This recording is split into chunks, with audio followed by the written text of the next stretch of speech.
Bakunzi b'ishengero ryo kwihana no kurukira muri Yesu Kristo ndabaramukije aho muherereye hose nizere yuko mumeze neza abo bitameze neza mukomeze mwihangane kubera ko Imana iri kumwe namwe kandi Imana ntizonanirwa no gukemura ibibazo byanyu. Jewe nitwa Aloyizi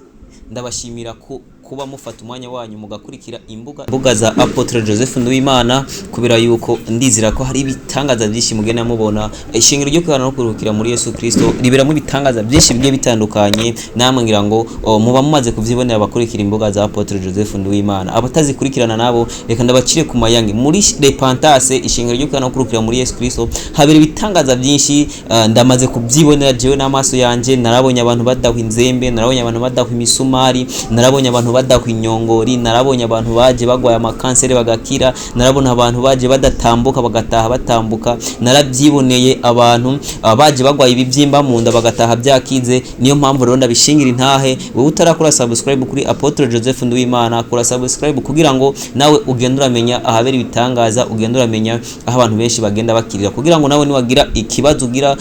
mu bijyanye n'ubuzima kubera ko no munsi tuba tumeze neza ejo hama tukagwara no munsi tuba tumeze neza ejo hama tugahura n'ingorane zitandukanye by'abarozi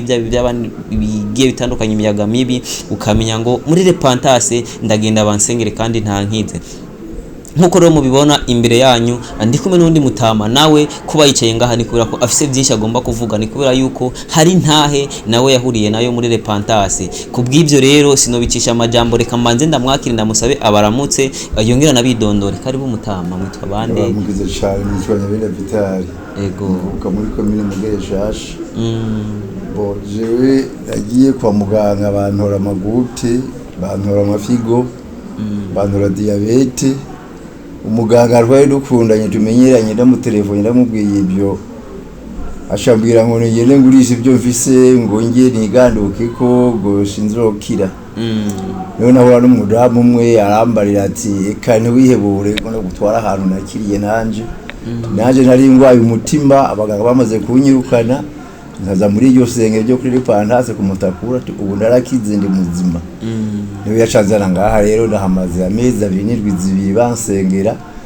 ngiye kwipimisha ku ndwiheze bambwiye ko amafigo yanzu bameze neza Imana ishimwe cyane yabije ari ku 16 n'ibice 4 ubigeze ku 9 n'ibice 5 ndashima Imana rero ko amafigo yanzu ari meza diabete iri kwiramanuka ego sigaraye igice gitoyi cagute mu birenge nabyo nyine ndizera ko Imana uca bikora vuba giye gukira ego bakunzi ba Apotre Joseph Nduwimana ndetse n'ishingiro ryo kwihana no kurukira muri Yesu Kristo ari ryo Repentance ibaze ugeze ku rugero ugwara ingwara zitatu zikomeye hakaba harimo amafigo hakaba harimo diabete hakaba harimo na gute hama wanashima wikora kuri babaganga nyene twamatwirukira ko twebwe imisi yose bakakubwira ngo genda ufata utwo wizigama imyaka yawe yose genda ufata ibyo warondeye genda ufata ubutunzi bwawe bwose ufise wiganduke ko ubige kubera yuko ugiye gupfa wewe ntuzokira mutama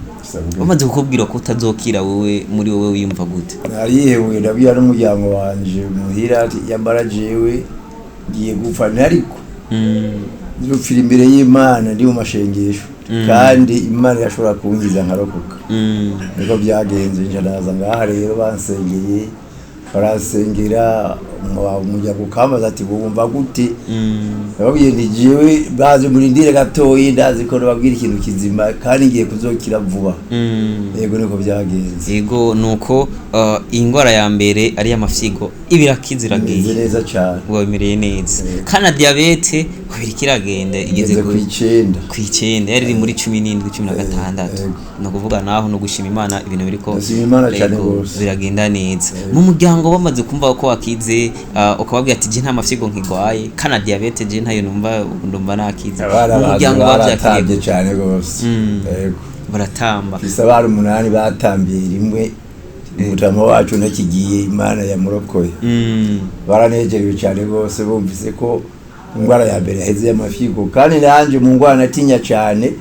ya amafigo niyo bavuga ati umuntu ayagwaye acanyaruka gupfa cyane yego nuko amafigo waratandukanye nayo yarakize hariho rero ubushobozi bw'Imana ndetse n'ubushobozi bw'abaganga ibi bintu bibiri ushobora kubitandukanya gute ikintu cyane ubushobozi ntagura kwemera cyane n'ubw'Imana yego yoyo yankiziza ata mahera ntanze ata kiuda kimisabye ngo mbiki jewe hari bari bambwiye bati kugira tugukurikirana ushobora gutanga miliyoni 2,800,000 nanje kuva mbahaye amafaranga ntayo ndabona cyantangura kwiyebora yeti igiye kubona urupfu nta kundi mugabo ugeze hano nta muntu yavuze ati ijana ya kosiyo tukukurikirane narijwa gusara déplacement mva hariya mu Kabezi ntondi no kubera ama déplacement gora cyo gusa ntera ikibazo ego nuko bakakubwira ngo zani miliyoni 2,800,000 kugira ngo tukurikirane Imana kirakuyobora igushikana muri repentance ngo ba nuko ukirataba umwungeti iyo ni ingwara nto mwananje ati ibyo barabihuragura abakozi b'Imana uzuva gaho wakize none we namaze kubyibonera kweri ubu wakize ubumeze neza bafyigo yakize meze cyane ego nuko uno musi rero wohura na wa muganga kugira ngo ufate utwowe twose wizigamye utugurishe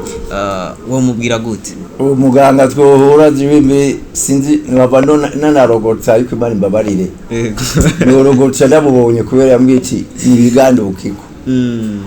ego kandi Imana imbabarire nuko ndiduhera mu rogoteko abaganga bashobora kukubwira ngo byarangiye abaganga bashobora kukubwira yuko iyo ngwara urwaye itazokira abaganga bashobora kukubwira yuko biheze ibyawe biheze ahubwo ukwiye gutegereza ugapfa ariko mwijuru hari indi Imana ifise ubundi bushobozi bukomeye mwijuru hari indi Imana ikora ibitangaza mwijuru hari indi Imana isumba abaganga mwijuru hari indi Imana ikora kandi igakora ibikomeye cyane yego Mutama urakiza amafyigo uno munsi wohura n'umugenzi wawe agwaya ingwara nk'izo nyene akaba ari kariruka inyuma y'abaganga ugasanga mbere ntanizera n'Imana ni muri babantu bagenda mu bapfumu n'ubuhe butumwa wo mutekerera jewe tunahuye unyenero cyane munyorokana kwa gatanu kubera naho ziyenga haje maze kuzara abantu babiri umugore umwe yavuga ko agwaye igitigu n'icyo bari bamutoye yego kabagwaye n'ibindi bintu mwibere by'uburyo yumvaga imisongo myinshi cyane rero nawe aha hamaze ukwezi ndamuzanye musi tugo turazana amaze nivyo none wewe jewe ko nagiye kwipimisha bakambwira uko ndi muzima mu afigo ubu nawe wumva gute nawe yabwiye ati nanje ndumva ikintu kinini kiriko gihinduka mu misonga numva mwibere cyo numva kamwe konyene igitigu caraheze yambwiye ati nanje ngiye gukira aka kamwe none umunsi yaragiye twotaka aheze nimba umuntu aza muri repentance agwaye igitigu n'amabere agataha yakidasigaranye umusonga wo mwibere igitigu menga ni ingwara ikomeye abaganga bamubwiye ko kiri kw'ikinure cyinshi ariko ubu yarakizwa bameze neza bameze neza turagenda cyane Imana yo muri repentance iri ku kazi kabisa agenda umwe mu bantu Mutama agenda umwe mu bantu nahora mpinga ibintu by'Imana nkavuga ngo kunuku ariko maze gushika muri repentance nanje narabyiboneye narabonye ibitangaza bikoreka imbere y'amaso yanje nabonye byinshi bikoreka kabisa narabyiboneye yego Mutama rero uno munsi dusumuye umuvyeyi wacu umwongere w'ishingiro repentance musobanura Apotre Joseph Nduwimana kora musobanura no kuvuga yuko jewe maze kugera hano akanyakira we yankoze ko gusa ikiganza yambwiye iti iyo ngwara yawe ni ngwara nto cyane yashamiye tugira bari abakozi b'Imana babihuragure ezo tuzowakize ico rero ndamushima cyane baciye babihuragura ubu rero numva mbengo mu afigo ndumunanga abaganga barapinye basanga ndakomeye cyane gose Imana ishimwe cyane Imana ya repentance iri ku kazi Imana ya repentance iri kirakora ibitangaza byinshi yego watubwiye umudamu wazanye umudamu nazanye yaragwaye igitigu yavuga ko kwa muganga bamupinye ko kiriko ikinure cyinshi kaba yarafise n'imisonga mu ibere no kuvuga we ahamaze ukwezi nazo ndahamaza amezi 2 uno munsi turiko tuza namuze mbega none wewe jewe kubampinya bagasanga nakiza amafigo wowe nawe bimbeze gute yamwiti nanje numva ndiko ndakira nsiganya kasonga kamwe mibere namuremesheje nyi igitigu cyarakizuka kimeze neza usize kugasonga gusa gasigaye mibere ego nuko Mutama uno munsi rero hariho abantu bari muri etape nkiwe warurimo abantu babona yuko abaganga babahebuje babona yuko ibyabo bugiye kurangira babona yuko ubuzima bugiye kuhera babona yuko nyine ico barindira gupfa gusa kubera ingwara bagwaye Mutama niki kintu babarira cyangwa niwe butuma wabwira no kuri kuzima jewe nuwo twohora ubunyene akambwira ingwara agwaye cyamubwira nyarukire hano kuri repentance no kuvuga yuko hano hantu ntaco bagusaba nta kintu kimwe wewe gusa ubwo na déplacement yo kubasika ngatwege tuva kure ubu ni bwo abakozi b'Imana bo kurambika ko ibiganzo uko nyine ukabona wakize nta kintu kimwe bigutera ngo basabye n'amazi yo kunywa cyangiki ego hari akantu rero nashaka kukubaza mu yandi mashingiro waragiyemo ngo bagusengere hoho wasanze bimeze gute kugira urinde uvayo karinda uva mu Kabezi ukazi no kumutakura na hano kure cyane bano b'Imana mu Kabezi ni kure kuva mu Kabezi ugashika kumutakura sano hafi na hano kure cyane umutamuro yaravuye mu Kabezi aremerera ashika kumutakura baramusengera arakira wewe aho uri hose ushobora kuza bakagusengera kandi ndizera neza ndisire utaha wakize bitewe no kwizera aba office mutama ahandi rero hano wagiye gusengera ni ukuvuga yuko aho hari hantu nahaniguye ikintu kwimeza njambo n'umwingo abantu bakora no mudayimoni ni kuvuga yuko uravuga ngo baza witunganye nka kujya ubirega kwa patiri nimba rero waceri ukiheda ukinzira umubare y'abantu no kwita nk'abadoriya akubonye shagera akabwira umuntu wari yatuje umuntu yakwitunganije uzubona bakuvumbura bagukorera amabuye bagukubita bagukorera ingoma ngo ni Imana ikugukubita abantu bagakubitwa mu rushengero yego kubitwa ugashaye ngo ni Imana yari yagukubita ugacuraba nk'umuntu w'umwigeme ahagaje hejuru y'umuntu w'umutama kubita inkoni ikorera amabuye ikorera ingoma ngo ni Imana ivuze abantu rero basanzwe umengo jewe bakora n'ibintu by'amadayimoni novuga twebwe muri Repentance y'umuntu yakoze icyaha baramwigisha ijambo ry'Imana we nyene niwe yimenye n'umutima wiwe ariko umukozi w'Imana ari wa Apotre Joseph Nduwimana arigisha ijambo ry'Imana akabwira abantu nimba wakoze icyaha ihane cyabugufi wihane watura Imana ikobabarire kugira uzoje mu ijuru atavya ofisi aho hantu ho ukoze icyaha bagukorera ibuye amabuye inkoni ingoma kazurimana nk'isaha yose ku mutwe wikoreye mu isengero ry'abantu mubako biteye akamara amazi cyane yego nuko rero mutama ntituvuge cyane ku yandi mashengero reka twibande kuri Repentance Repentance wayibonye gute rero kubwa Repentance nasanzwe umengo n'umuvyeyi cyane kubera bagusengera ataco bagusabye nta uvuga ngo mamazi ndanyotewe nuhamagara abantu bose vraiment kwibikira muri Repentance bafise ingwara zitandukanye urakira neza ataki na kimwe usabwe yego reka ndabibutse yuko wowe wajenga kugwaye ingwara z'amafigo wajenga aye ugwaye diabete ugwaye na gute ariko unye novuga ngo amafigo yarakize burundu amafigo yarakize kwera wazanye umuntu agwaye igitigo bucarakiza ameze neza nanje nage ndibonera ibitangaza byinshi nibonera abantu bagwaye imitima abantu bagwaye ibibyimba mu nda abantu bagwaye ibibyimba mu mabere byinshi byagiye bikira nje ndabibona n'amaso yanje nuko rero mutama abasenzi bo ngaha rero wababonye gute bobo ni kintu bavuga ko nabo abasenzi ba hano kuri Repentance kibaranga umutima w'urukundo jewe hariho umusenzi umwe yitwa Eliya namenye izina ryiwe vuba ndamubwiye ko mva mu Kabezi yarasanuce muragize impuhwe cyane yaciye ambira ati reka ndagusengere utayakiri kare yaciye ansengera cyane ataha mu masaha sita kandi byaranezereje cyane nari kwaba nka saa 9 saa 10 nariko negeza gushika muhira cyo nyagisimye cyane ko neci yanyitaho ego nuko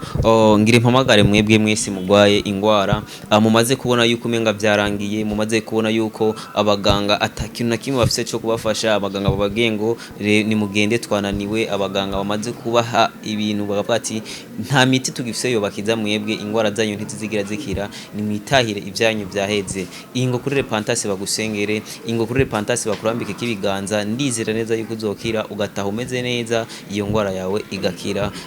ndaguhamagara ni Repentance iri kumutakura ku barura ry'umunani inomero 16 uraze bakagusengera ugataha uvuga ubuntu bw'Imana ego mutama rero ni kintu wobwira abantu bose muri rusange mu kurangiza ino ntahe yawe ukabwira abantu muri rusange abagwaye abafise ibibazo bigiye bitandukanye n'ubuhe butumwa bubahereza bitewe n'ivyo babone mu ishingiro ya Repentance mu kurangiza jewe nibaza ko atamuntu yo kwigwa rirukanka bintu hazi wogira ikibazo cyose c'indwara ariyo yose yoyirukana ku isengero rya Repentance ku Matakura. Ni kuvuga yezo ushuri inyuma gatoyi nagizeho mura nk'ububyimba mu nda ukoze ko kunda yazo kamingo ni kuyaba pompa umupira. Kandi ico gihe nari maze kugira ibiro 70 naze dihebura ibiro birandengeye. Mugabo ejo nyagiye kwipimisha naho nyesanga bibiri byavuye ko nca ndashimira Imana cyane kubera ubu naho ngora ko naho kora mu rumbengo nakantu kakanyaganyagura yone bewe ndoroshe cyane ndoroshe cyane kubera naburagiye nihebuye kandi ngiye kugira ikibazo naho nyine niko waje muri Repentance bagusengera yego byose byagiye nagiye ko hamaze kuza nka muri Repentance. Imana ishimwe cyane yego nuko rero nanje ndabahamagara kugira ngo muze muri Repentance musengerwe mumere neza mukiri ingwara zanyu zose muba mufise hama Imana ibandanye ikora ibitangaza ishengero ryo kwihana no kurukira muri Yesu Kristo riba giteguye buri munsi gusengera abantu bafise ingorane zigiye zitandukanye nta kintu na kimwe bagusaba usivye kuba ufata umwanya wawe ukaza ugasengerwa hama Imana yo nyene izohemba abazoba babigukoreye kubera yuko baje gukorera Imana ntibaje gukorera amafaranga. Ndagushimira wowe ufata umwanya ugakurikira ibigana byose bica kuri Apotre Joseph Nduwimana n'ubuntu twagiriwe kuba tubafise mwebwe mwese mubana natwe imisi yose. Utarakora subscribe ndakwibutsa ngo uyikore kugira ngo uzobandanye ubona intahe ubutumwa byose byabica ku mbuga za Apotre Joseph Nduwimana. Ndabashimiye cyane sinzi yuko mutama nawe harakajambo ko kubashimira canke ko kubatumira canke ikindi kintu cyose yumva yo babwira mukurangiza ino ntahe yake. Ndashima cyane gose kubera nkiri hano hantu hanyuma kubera ngomba kuzoshinga ntahe mu ishengero hama nsabe umwungere ambe iminota 5 maze ntambira Imana mu ishengero ndo ndikakakete ndakamuhe hanyuma ndamusabe iminota 5 maze ntambira Imana ninyuganze numve neza ukuntu hakiriye bagushire gisirimba ubanza ugitambe neza mu rushengero ndagikunda cyane gutamba igisirimba zokimusaba ubundi munsi ya mama nshinga itahe mu isengero hanyuma nkora ndangije nshimira Imana cyane ukuntu boke hano hantu ngashima nkarangiza nkebura n'abandi bantu bakiri mu misozi bagwariye babura sigera rugera kibunguruza ko bagerageza bakanyaragaza bagazika hano hantu ku Repentance nayo bajyana kwa muganga barayaca kugira ngo Imana ikorere byayo babohogwe abo nkabagagize nshima cyane ukuntu mu muri kino kiganiro yego nuko mutama Imana ibandanye kwitaho Imana ibandanye ibana nawe kandi n'abariko baradukurikirana Imana ibandanye ibagirira neza ibandanye bakorera ibitangaza. Ndabashimiye cyane mwebwe mwese mwadukurikiranye ndabashimiye cyane bivuye ku mutima abagwaye muze muri Repentance musengerwe mukire Imana ibahezagire cyane nawe mutama Imana iguhezagire cyane. Amen.